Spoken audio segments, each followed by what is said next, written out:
예, 아유, 많이 기다려서 죄송합니다. 하여튼 오늘부터 말씀드렸던 대로 10번에 걸쳐서 그 구속사 시리즈 5권 그 강의를 공부를 하고자 하는데요. 정확한 제목은 하나님의 영원한 섭리 속에 담긴 영원한 언약의 약속이 되겠는데, 그동안에 우리 수원 그 목회자 구속사 아카데미를 통해서 그 네 권까지 공부를 하셨죠. 그래서 오늘은 그 5번째가 되는 이제 그 영원한 언약의 약속이 되겠습니다. 그 이제 첫 번째 오늘 강의의 제목은 존귀한 사람의 창조가 되겠습니다. 존귀한 사람의 창조. 10번 가운데 책을 이번 그 강의의 그 방식은 일단은 책 위주로, 책을 중심으로 해서 책 가운데 아주 중요한 내용들을 이제 발췌한 것을 교재로 만들었습니다. 그리고 그것을 다시 설명해 나가는 방식으로 하겠는데요. 오늘 첫 번째 존귀한 사람의 창조. 이것이 5권 영원한 언약의 약속과 어떠한 관계가 있는가? 왜냐하면 오늘 1강은 그 영원한 언약의 약속의 그 첫 번째 서론이 되는 부분이거든요. 그래서 전혀 무관한 것 같지만 그렇지 않다는 것을 오늘 이해를 이제 하시는 기회가 됐으면 좋겠습니다. 그러면 이제 서론적인 부분이 되는데, 말씀드렸던 대로 5권의 제목은 영원한 언약의 약속이라 했습니다. 영원한 언약의 약속. 여기에서 우리가 좀 관심 있게 봐야 될 부분은 이 언약이라는 부분하고 약속이라는 부분입니다. 사실 의미상으로는 같지만은 이제 그 성경적으로 볼 때 언약은 하나님의 약속을 이제 표현한 것이고, 그 약속, 하나님의 그 약속이 이제 영원한 언약의 약속이라고 할 때 좀 더 우리들에게 그 이해할 수 있도록 설명하신 면에서 이 제목을 이렇게 지은 것이라고 우리가 볼 수가 있겠습니다. 이번에 그 5권을 통해서 공부하게 되는 그 내용은 현재 그 3권에서 5권까지가 마태복음 1장 그 족보를 지금 공부하고 있습니다. 그 중에서 마태복음 1장 족보는 1기, 2기, 3기로 나뉘어지고 있는데, 그 마태복음 그 족보 3기를 공부하죠.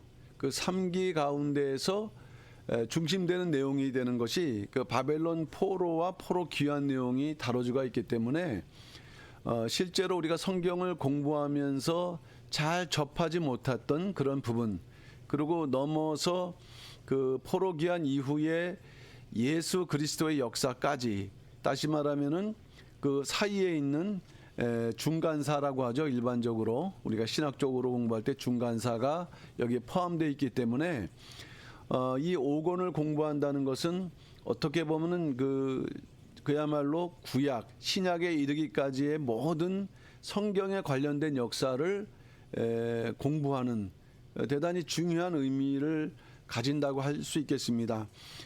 그러면은 오늘 이거 공부하는 내용을 조금 이렇게 전체적으로 좀 설명을 드리고 이제 오늘 공부를 해야 될 텐데요. 일단은 그 마태복음 1장 족보가 3기로 이루어졌다라는 것에 대해서 이렇게 설명을 드릴 수가 있겠습니다. 이렇게 구분해 볼 수가 있겠죠. 1기, 2기, 3기. 우리가 이번에 공부하게 될 부분이 이 부분인데, 마태복음 1장 족보에는 어떻게 구분되어 있는가 할 때 1기는 그 아브라함부터 시작을 합니다. 아브라함부터 BC 2166년에 그 출생을 기점으로 해서 1기와 2기의 분기점은 마태복음 1장 6절을 보게 되면은 다윗이란 인물이 2번 나오는데, 한 번은 왕으로서, 한 번은 그 다윗이라는 그런 이름으로 나오는 좀 특이한 그 부분이 있습니다. 이 마태복음 1장 6절에서. 그래서 이 아브라함의 출생부터 다윗이 왕으로까지, 이것은 다윗의 40년 통치 가운데에서 그 7년 6개월 헤브론 통치와 그다음 예루살렘 통치 33년으로 구분되는데 요 헤브론 통치까지 기간을 말씀하고 있습니다. 원로 목사님 박윤식 목사님께서 저자시죠. 요 기간을 일기로서 이제 1163년간의 기간을 일기로서 해서 요것이 구속사 시리즈 3권에 해당되는 부분이 되겠고요. 그다음에 2기는 이제 요 다윗이 헤브론 통치했던 BC 1003년입니다. 1003년이고 그다음에 2기와 3기 사이가 그 바벨론 포로 이거 할 때하고 이거 한 후를 나누는데 그 당시에 그 바벨론 포로로 끌려간 공식적인 왕은 여호야긴입니다. 여호야긴, 여고냐라고도 하죠. 이 여호야긴이 끌려가게 된 해가 BC 597년입니다. 그러므로 요 BC 1003년부터 597년까지 이 406년에 대한 기간이 2기라고 하는데 요 기간에 대한 기록이 바로 구속사 시리즈 4권에 해당되겠습니다. 그러면은 우리가 이제 공부하게 되는 그 5권은 어디에 해당되는 것이냐? 이것은 바로 이제 여호야긴이 역시 포로로 끌려간 597년 이후부터 예수님의 출생 BC 4년이 되겠죠. 이 기간이 593년간의 기간이 되는데 전체적으로 보게 되면은 1163년, 406년, 그다음에 593년이라는 그 기간 속에서 그 기간 자체는 그렇게 길어 보이지 않습니다. 자, 그런데 여기에서 중요한 것은 예수님이 탄생하기 전에 약 400년간의 기간을 아까도 말씀드렸던 기간을 이렇게 중간사라고 하거든요. 그래서 사실은 성경에 기록되어 있지 않는 역사지만은 또 성경적으로 우리가 알아야 될 역사, 그 기간을 포함하면서 아브라함부터 예수 그리스도까지 하나님의 구속 역사 혹은 하나님의 언약이 끊임없이 계속적으로 진행돼 왔다라는 것을 이제 입증을 하고 있습니다. 그래서 이 기간에 대해서 공부를 하는데 여기서 한 가지 우리가 짚고 넘어가야 될 부분은 요 3권이라는 부분은 제목이 적지 않겠습니다만은 영원히 꺼지지 않는 언약의 등불입니다. 그러니까 여기서 영원이라는 단어와 또 언약이라는 단어가 나오거든요. 언약의 등불. 그리고 4권은 영원한 언약 속에 신비롭고 오묘한 섭리. 역시 이것도 영원한 언약이라는 부분이 강조되고 있죠. 이 제목 자체에서. 그리고 5권은 바로 말씀드렸던 대로 영원한 언약의 약속이라고 했습니다. 약속. 여기도 역시 영원과 언약이 포함되어 있거든요. 그러니까 실제로 우리가 이 그 성경을 이해하고 또 이제 성경을 이해한 방법으로 이제 구속사 시리즈를 공부한다고 할 때 기본적으로 이 영원한 언약이라는 주제가 어떤 것인지를 우리가 이해를 해야 된다는 거. 그리고 이제 요 3기에서는 그것을 강조를 하고 있다는 것입니다. 그래서 이런 부분을 공부하겠다. 그리고 이제 그 5권으로 우리가 들어가다 보게 되면은 이제 서론을 오늘 공부를 하게 되는데요. 서론을 공부하게 되면은 서론을 원로 목사님께서는 박윤식 목사님께서는 인간의 창조와 이 타락이라는 부분, 거기다가 이제 족보 3기를 기록을 하는 것이 이제 실제 구성입니다. 자, 그러면 왜 서론적인 부분이 인간의 창조와 타락인가라는 것을 이제 말씀하고 있는 것인데, 그것은 구속사의 출발 이유를 설명하고 있는 거예요. 구속사가 어떻게 시작되어 있는가. 자, 우리 이제 목사님들께서 앞으로 계속적으로 구속사를 잘 접하시고 많은 도움을 받으시길 바라는데, 이 구속사를 이해하는 데 가장 중요한 3개의 키워드가 있습니다. 3개의 키워드. 그건 뭐냐 하면은 첫째로가 구속사입니다. 구속사. 구속사는 이 구속이라는 단어와 역사, 히스토리죠. 역사가 그 이제 하나로 조합된 그 단어죠. 다시 말하면은 역사를 예수 그리스도의 구속 관점에서 이해하는 그 하나의 역사적 관점입니다. 이건 신학적 관점인 거죠. 또 하나의 단어는 언약입니다. 지금 강조했던 대로 언약. 자, 이 언약은 왜 중요하냐? 이 구속사가 통이라고 한다면요, 시대마다 하나님께서 언약을 맺으셨는데 바로 이 언약은 구속사를 그 이어가는 고리라고 할 수 있겠어요. 이어가는 고리. 이 고리가 끊어지면 구속사가 끊기는 거죠. 그러니까 결국 구속사를 이해하기 위해서 가장 정확하게 이해될 그러한 그 주제가 바로 이 언약이라는 주제입니다. 언약. 자, 그런데 거기에 비해서 또 하나의 중요한 키워드가 나오는데 그게 바로 족보입니다. 족보. 자, 그러면 이 족보는 이 관계 속에서 어떻게 이어지고 있는가? 구속사를 관통하는 혹은 구속사를 이어주는 고리가 바로 언약이라고 할 때, 언약은 누구에 대한 약속이냐? 바로 예수 그리스도. 예수 그리스도요. 창세기 3장 15절부터 시작되는 여자의 후손으로 이 땅에 예수 그리스도가 오실 것이라는 그러한 약속이죠. 거기에 있을 때 이 족보는요, 지나간 역사에 대한 기록 아니겠습니까? 그 사람들 기록하면서 역사가 된 것인데 바로 이 족보는 예수 그리스도가 오심을 증거하는 가장 중요한 방법입니다. 성경은 이 족보를 알지 못하면은 절대로 이해할 수가 없다는 것입니다. 이것이 바로 원로 목사님께서 구속사 시리즈를 집필하시고 강조하시는 그러한 부분이 되겠습니다. 그러면 일단 다시 원점으로 돌아가서 제가 그 구속사 시리즈를 좀 설명을 드렸는데요. 일단은 구속사 시리즈 창세기 족보, 성경엔 중요한 4개의 족보가 나오는데 창세기 족보가 있죠. 그 다음에 마태복음 족보 1장 족보죠. 누가복음 3장 족보가 있죠. 그 다음에 구약의 역대상 1장에서 6장의 족보가 있죠.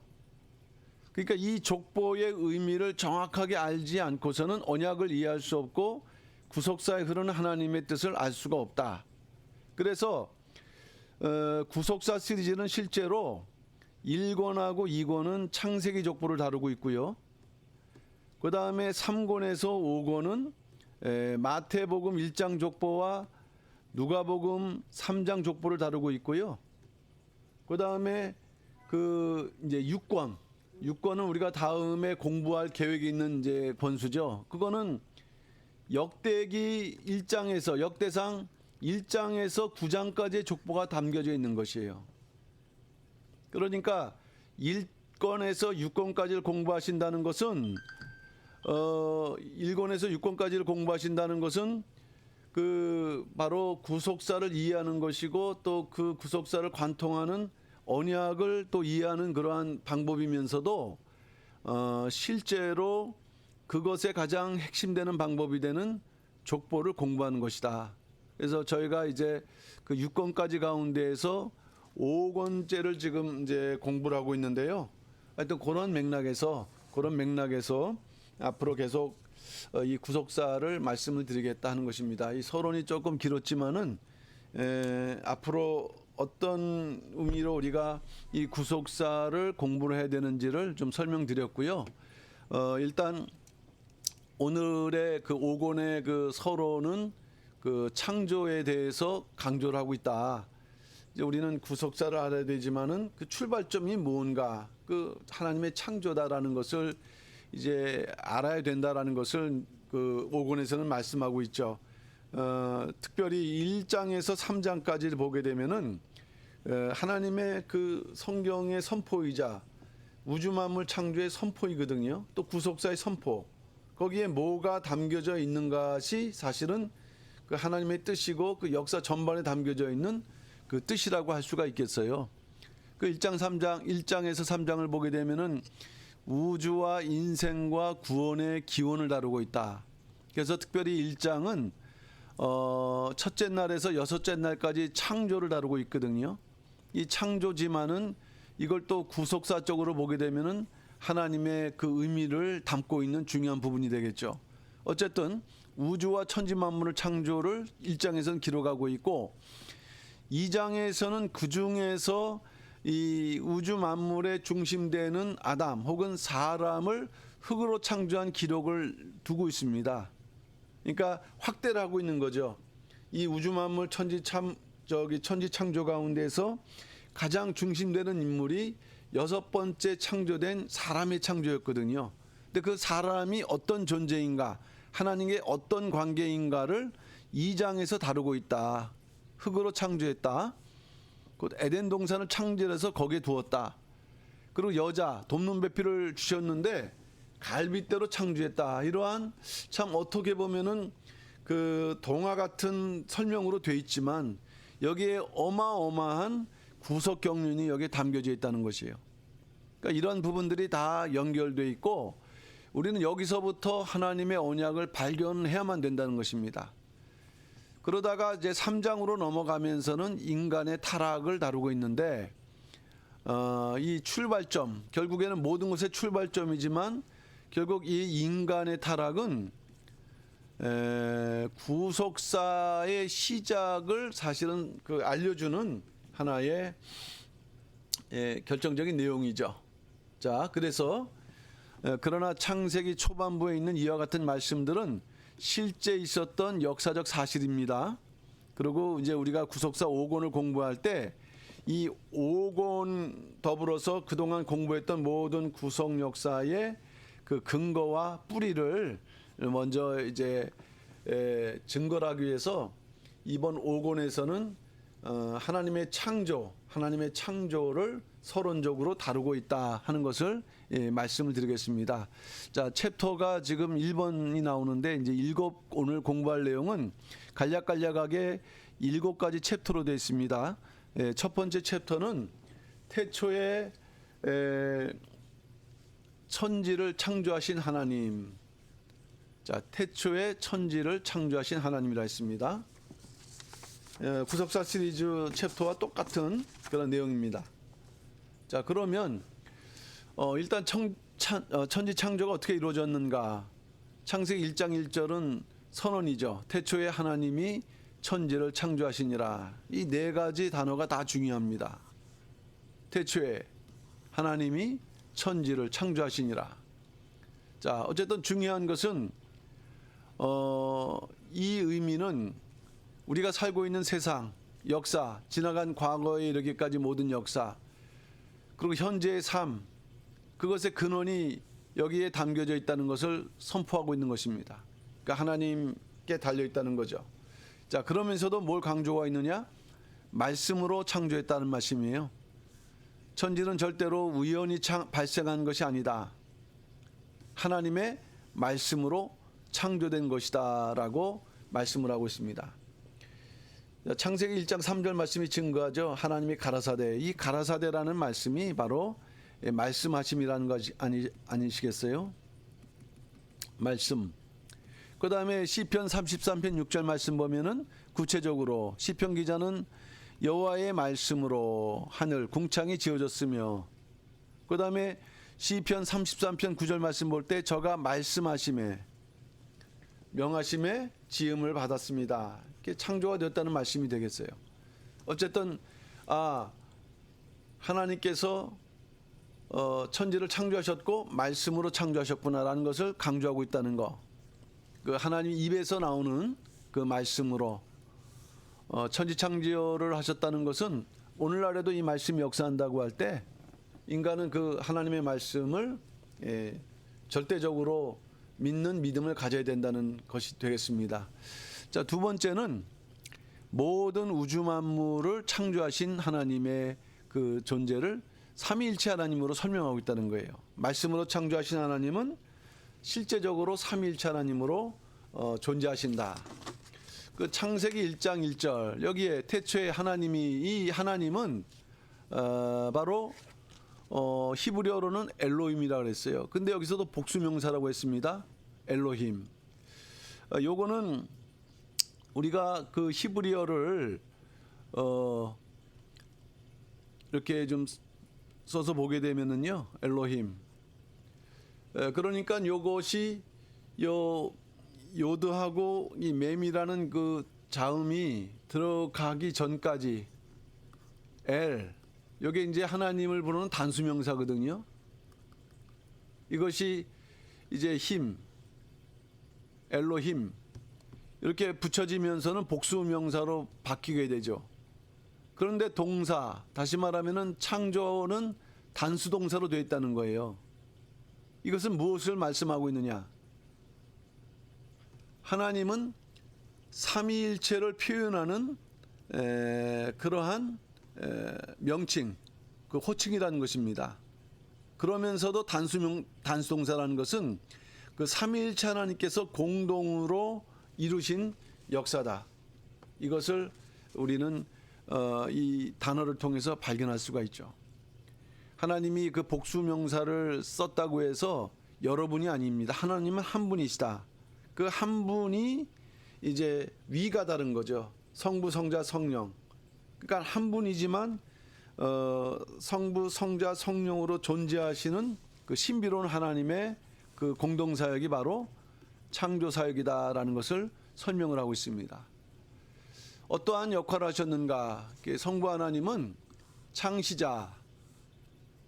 고린도전서 8장 6절 보게 되면은 그러나 우리에게는 한 하나님 곧 아버지가 계시니 만물이 그에게서 났고.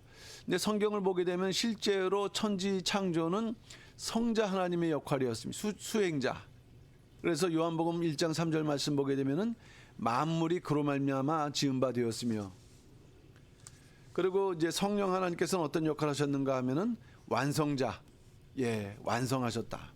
그러니까 창세기 1장 2절 말씀 보면은 하나님의 신이 수면에 운행하시니라. 마치 그 암탉이 말이에요. 암탉이 이렇게 그 달걀을 품고 있는 마냥 성령께서 창조하신 그러한 창조물들을 이 성부 하나님께서 성령 하나님께서 수면에 운행하시면서 완성시키는 이제 그러한 모양으로 이 창조가 이루어졌다라는 것을 선포하고 있습니다. 자, 이것이 이제 첫 번째 그 태초 하나님이 천지를 창조하신 그 사역을 설명하면서 이 구속사의 근원이 그 말씀이신 또 삼일신 하나님의 창조 역사다라는 것을 이제 증거했고요. 두 번째는 사람의 창조에 대해서 강조하고 있다. 사람의 창조, 이것이 바로 모든 창조의 중심이 된다는 말씀이 되겠습니다. 이제 두 번째는 사람의 창조를 강조하는데, 사람은 만물의 영장이라고 했습니다. 만물의 영장.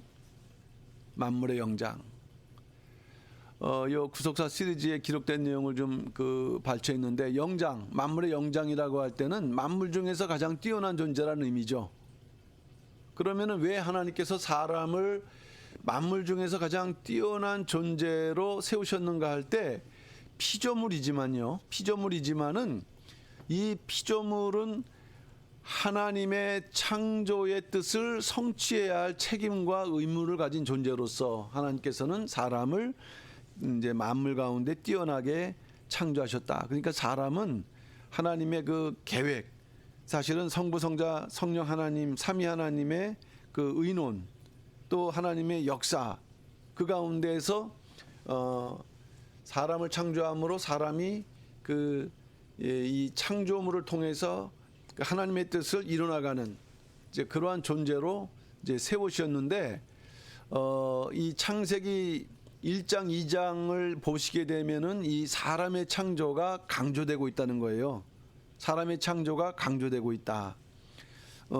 일단 1장에서 보게 되면은 1장은 뭡니까?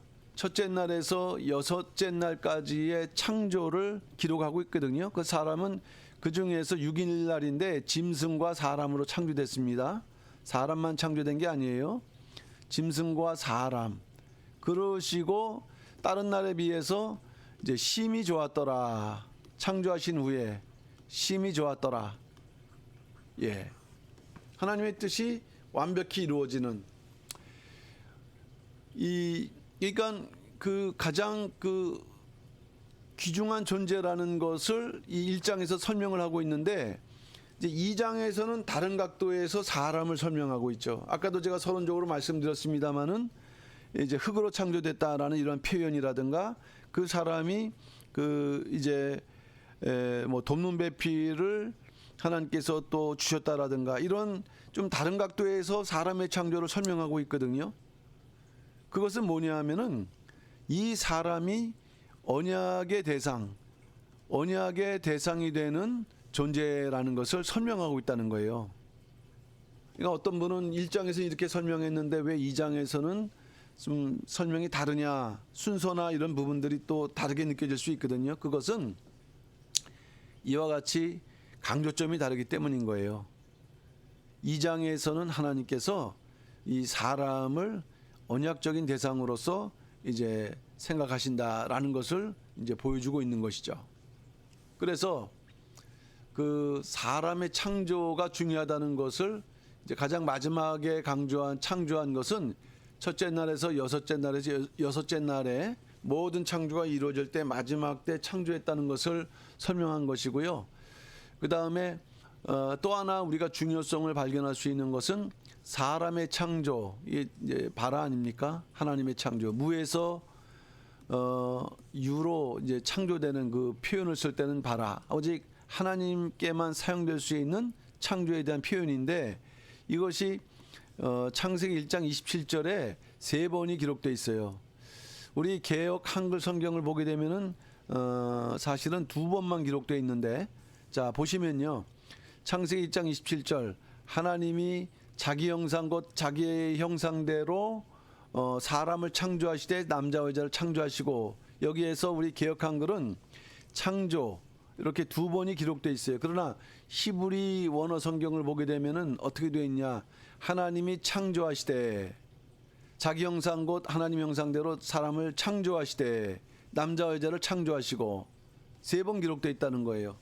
그러면 지금까지 우리가 공부한 내용 가운데에서 3번의 의미를 생각해 보게 되면은 요 3번은 일단 성부, 성자, 성령, 3은요 완전수거든요. 그러니까 이 사람 창조에 향하신 하나님의 어떤 그 뜻의 완전한 의미가 요 횟수를 통해서도 나타나고 있다는 것을 우리가 아셔야 되겠고 어쨌든 이것은 사람의 창조가 중요하다라는 것을 표현해 주는 내용이 되겠습니다. 자, 3번째 이제 챕터로 넘어가서 근데 그 사람을 어떻게 창조하셨느냐 할 때 아가페 사랑으로 우리가 아가페 사랑하면은 이 땅을 이 세상을 사랑하신 하나님의 사랑을 표현할 때 아가페 사랑을 표현하거든요. 자, 그런데 이미 창조할 때부터 아가페 사랑이 표현되어 있다.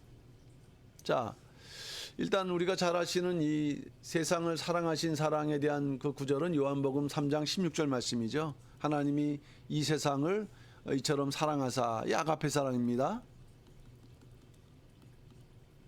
자, 세상 오늘날 창조하신 모든 종류의 인종들 하나님의 다 창조물이죠. 그런데 그 세상을 창조하고 또 섭리하실 때 그들에 대한 하나님의 그 반응은 사랑이다.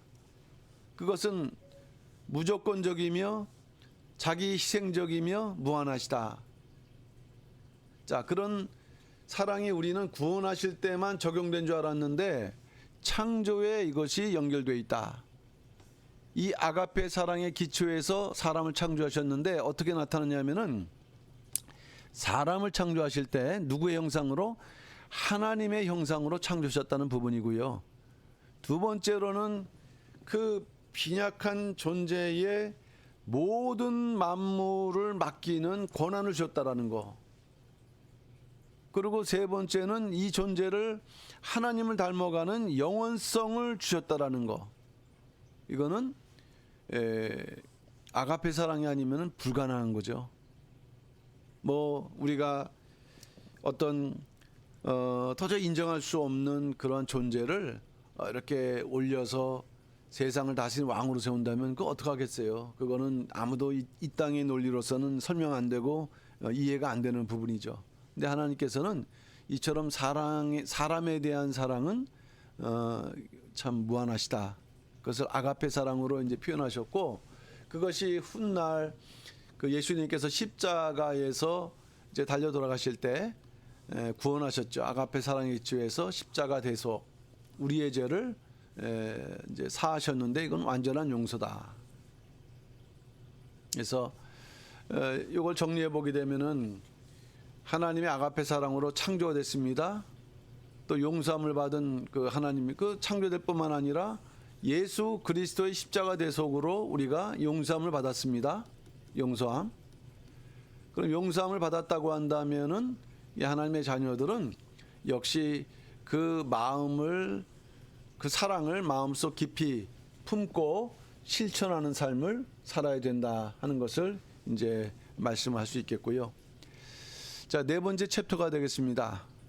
구체적으로 사람을 창조하시되 어떻게 창조했느냐? 하나님의 형상과 하나님의 모양대로. 우리 지금 이 작은 소제목 가운데에는 이 과가 들어가 있어요. 예, 과가 들어가 있는데 실제로 그 성경 본문에는 이제 반복적으로 하나님의 형상대로, 하나님의 모양대로, 그러니까 반복적으로 무슨 말이냐면은 이 의미가 동등하다. 자, 설명되어 있습니다. 원문에 형상과 모양이라는 단어 사이에는 접속사가 없어요. 그리고라는 접속사가 없었죠. 또는 and. 두 단어는 동일한 내용을 이제 갖고 있는데, 아까 제가 이제 설명드렸던 것처럼 1장에 대한 설명과 2장에 대한 그 창조에 대한 설명이 같은 내용을 설명하면서도 접근이 다르다고 했습니다. 마찬가지로 형상에 대한 강조점과 모양에 대한 강조점이 다르다는 거예요. 실체와는 동일한 것이 아니라 유사한 존재이지만은 이제 하나님을 대표하는 존재로 창조된 것을 설명하는데, 그러면 첫째로 형상이 강조하는 의미는 뭐냐? 형상은 히브리어로 첼렘이라고 하는데, 첼렘, 어떤 실체의 모방 또는 표상이라는 의미로서 궁극적인 의미는 이 형상이라는 존재는 하나님을 대표한다. 하나님의 대리자다. 그 정도로 존귀한 존재다라는 것을 표현하고 있다는 것입니다. 그러니까 다른 피조물하고는 차별이 된다. 다른 피조물에 비해서 특권과 존귀성을 갖는다. 이제 그런 면에서 하나님께서 형상이라는 표현을 통해서 우리에게 말씀했다고 한다면, 모양은 그 하나님의 그 속성을 많이 닮았다, 유사하다, 다르죠. 그러니까 닮았다는 거예요. 어떤 면에서 닮았느냐? 도덕적인 형상으로서 닮았고, 이성적이며 지능적인 형상이며, 그 다음에 영적인 형상. 그러니까 다시 말하면은 인간은 육체를 갖고 있지만 육체만 있는 게 아닙니다. 영성이 있다는 거예요. 그래서 영원한 세계를 추구할 수 있는 그러한 존재. 그리고 이제 불멸을 뭔가 그 사모하는 마음이 있는 것이죠. 그 다음에 사람의 몸에도 하나님의 형상이 이렇게 반영되어 있다. 그래서 이러한 내용들, 이 인간이 하나님의 대리자인 면에서는 형상, 그 다음에 이렇게 구체적인 그런 내용으로 그 하나님의 그 속성을 닮은 면에서는 모양이라는 표현을 통해서 이렇게 창조하셨을 때 성부, 성자, 성령께서 논의하신 결과가 얼마나 깊고 오묘한가 하는 것을 이제 우리에게 말씀하지만, 그것을 간략하게 설명하는 게 바로 뭐냐? 그게 바로 형상과 모양이다. 이 두 단어입니다. 이게 다른 피조물하고는 차별되는 내용입니다. 그래서 결국 하나님의 형상과 모양으로 창조된 존재는 결국 하나님께서 가장 기뻐하시는 존귀한 존재라는 거예요. 그러니까 우리가 자녀를 낳을 때 그 자녀들이 그냥 자녀 자체만으로도 너무 기쁘지만요, 어느 순간 자기가 느끼는 자기와 뭔가 그 유사한 부분이 있다라는 것을 이렇게 발견할 때는 그 엄청 그 기쁜 거죠. 이사야서 62장 4절 오직 너를 헵시바라 하며, 이 헵시바의 뜻은 하나 나의 기쁨이 그에게 있다. 다시 말하면은 기쁨이 머물러 있는 존재라고 할 때 이 최초 범죄하기 이전에 그 사람은 하나님의 헵시바 같은 존재였다는 말씀이 되겠습니다. 자, 이제 5번째 챕터가 되겠는데 생명이 있는 산 사람이라 했습니다. 자, 이거는 지금까지 설명드렸던 부분을 좀 더 다른 각도에서 이제 설명하고 있는데, 아담은 생명이 있는 산 사람이었다. 그 하나님의 관심이 크게 집중되어 있다고 할 때 일단 흙으로 지음받았다고 했습니다. 흙은 아파르라고 했습니다. 고운 흙이란 말이에요. 고운 흙. 이 짐승과는 달리 사람은 고운 흙으로 지으셨다는 거예요. 고운 흙으로. 고운 흙은요, 구하기가 어렵죠. 혹은 이 고운 흙을 이제 만들기 위해서는 어떤 이러한 채를 쳐야 되거든요. 이런 채를 통해서 그 아주 그 고운 흙을 이제 만들어내야 되는 것이죠. 그러니까 이처럼 같은 흙으로 지은 줄 알았지만은 그 하나님께서는 사람에 대해서는 이 종기성을 인정하시면서 이렇게 고운 흙으로 지으셨다라는 거. 거기에 이제 생기를 불어넣으셨다 그랬습니다. 생기, 뉴시마트 하임, 생명들의 호흡, 기운. 그러나 일반 기운이 아닙니다. 하나님의 생기, 하나님의 호흡. 그 유사한 기록이 요한복음 20장 22절에 있는데요. 부활하신 주님께서 제자들 향해서 말씀을 하시고 나서 저희를 향해서 숨을 내셨다 그랬어요. 가라사대 성령을 받아라. 그러니까 아담에게 이렇게 불어넣으셨던 그 생기는 그냥 일상적인 육체의 어떤 그 생명을 위해서 불어넣으신 그 이상이라는 것을 우리가 아셔야겠습니다. 어쨌든 아담이라는 존재는 대단히 중요한 그 영적인 그러한 영성을 갖는 존재였다는 것을 우리는 알 수 있겠습니다. 그러면서도 아담은 영육이 단일체라고 했는데 그것을 이 창세기 2장에서는 생명이라고 표현하고 있어요. 이 생명은 대단히 중요한, 또 구속사적으로 대단히 중요한 위치를 갖고 있죠.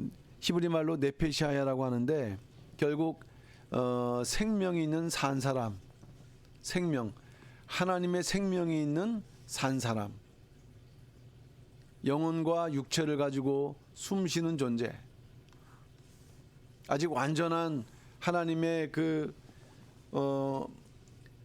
모습을 닮은 존재는 아니지만 가능성을 갖는 존재, 생명을 갖고 살아있는, 그래서 영원한 그러한 신령한 그 하나님을 닮아가는 존재로 이렇게 창조되었다 하는 것을 이제 말씀하고 있는 내용입니다. 그 아담을 하나님께서는 에덴 동산에 창조하셨다. 에덴 동산. 에덴 동산을 창조하시고 거기에 두셨다는 말씀이죠.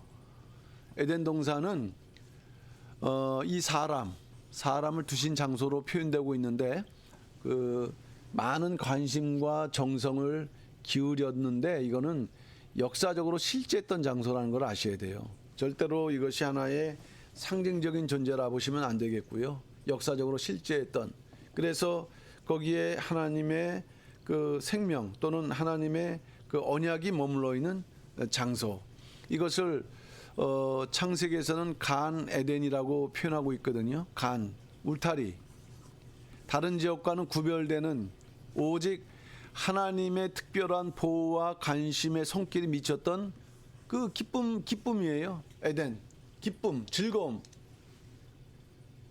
아직 죄와 그 범죄하지 않는 상태에서 이렇게 하나님은 특별한 존재로 창조를 하셨고 또 그 특별한 존재로 지음받은 사람은 그 삶 자체, 생각, 모든 말이나 행동 이런 것들이 뭐 즐겁습니다. 복된 삶을 누리는 그런 장소가 에덴 동산이라는 거예요. 에덴 동산.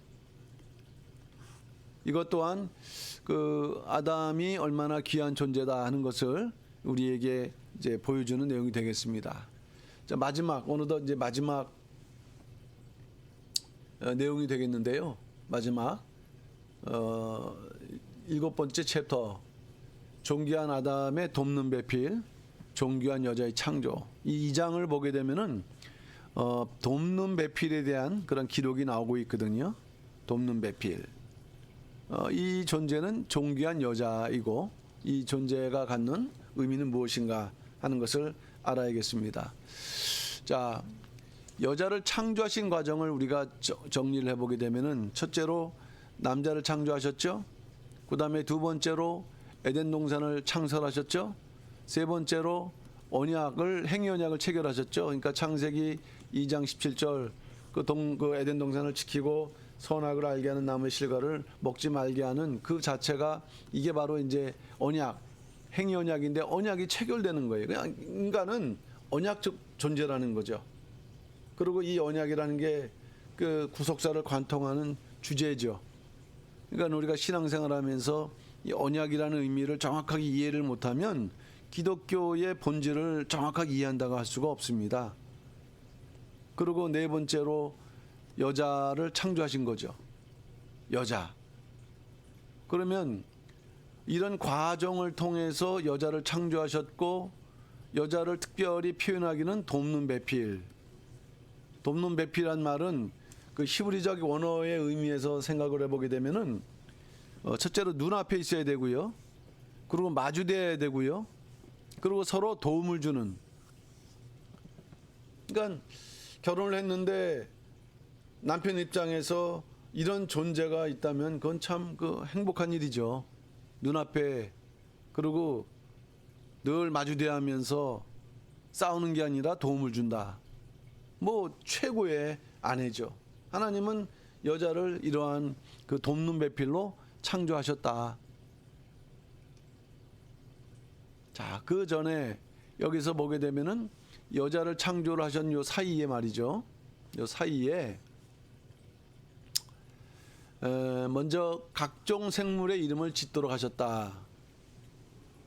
자, 각종 생물의 이름을 짓도록 하셨던 것은 일단 아담이 만물의 영장이기 때문에 또 그런 대표자이기 때문에 그런 자격이 있는 거예요. 그러나 돕는 배필의 관계 속에서 그런 이름을 주신 것은요. 첫째로 아담에게 그와 함께 일할 사람이 필요하다. 이름을 짓다 보게 되면은 그 동물들은 다 쌍이 있는 것을 발견하게 되고 내게도 이러한 존재가 필요하구나라는 것을 이제 깨닫는 목적이 있는 거고요. 두 번째, 이 사람이 아닌 피조물 중에는 돕는 배필이 없다. 그러니까 인격적이지 않다는 말씀이 되겠어요. 그러니까 진짜 그 같은 동등한 위치에서 도울 수 있는 것은 오직 이 사람에게만 해당되는구나라는 그 일깨움을 가지면서 뭔가 이제 아담으로 하여금 그 아담에게 맡겨진 그 구속 사역을 감당할 수 있도록 먼저 이 돕는 배필을 일깨우신 것이죠. 여기 보게 되면은 배필이라고 할 때 오늘날에도 뭐 결혼하는 이제 그 신랑 신부 각자 배필이라고 하는데 이성이 있어야 되고 동일한 양심을 가져야 되고 또 영을 가져야 되고 동역자입니다. 우리가 그 아담과 하와의 관계를 보면 단순하게 육적 부부만이 아닙니다. 그 육적 부부 한 가정이 끝난 게 아니라 그 가정이 깨어짐으로 이 땅에 죄가 들어왔거든요. 그게 뭔가 영적인 큰 책임이 아담과 하와에게 있었던 거예요. 그 두 분이 부부의 관계로서 그 뜻을 이뤄가는 면에서는 동역자죠. 그러니까 이 동역자로서 진정한 이해와 교제를 나눌 수 있는 대상으로서 하나님께서는 돕는 배필을 이렇게 마련하셨다. 여기서 하나 우리가 알고 넘어가야 될, 짚고 넘어가야 될 부분은 남자는 흙으로 만드셨는데 여자를 남자의 갈빗대로 창조하셨다. 자, 남자의 갈빗대라 했습니다. 어떤 뭐 동물의 갈빗대가 아니라 남자의 갈빗대. 이거는 남자의 일부분이라는 의미예요. 그래서 기본적으로 여자는 남자를 보필해야 된다. 그러나 남자의 일부분이기 때문에 부부는 한 몸이다. 이런 의미가 담겨져 있고요. 두 번째는 직분은 다르지만 인격은 동등하다. 이 갈빗대라는 위치가 그렇지 않습니까? 머리뼈가 아니고요. 또는 발뼈가 아니고 가슴, 심장을 보호하는 가슴뼈. 그러니까 동등한 위치에 있다는 것을 말씀해주고 있는 것이고요. 그 다음에 남자는 여자를 자기 몸처럼 보호하라. 갈빗대는 가장 중요한 심장을 보호하는 것처럼, 예, 그러니까 자기 몸처럼 보호해야 될 존재다. 우리가 사실 그렇게 이게 어떤 영적 의미를 떠나서도 사실 이 일상 생활에서도 우리가 적용해야 될 부분인데 우리가 그렇게 사실 살지 못하거든요. 분명한 것은 그렇게 살아야 되면서도 또 여기에 담겨져 있는 구속사적인 의미를 알아야 된다는 것입니다. 하나님께서 하와처럼 존귀한 여자를 아담에게 돕는 배필로 주신 것, 그것은 남자의 존귀성을 더하게 하시는 아가페 사랑. 예.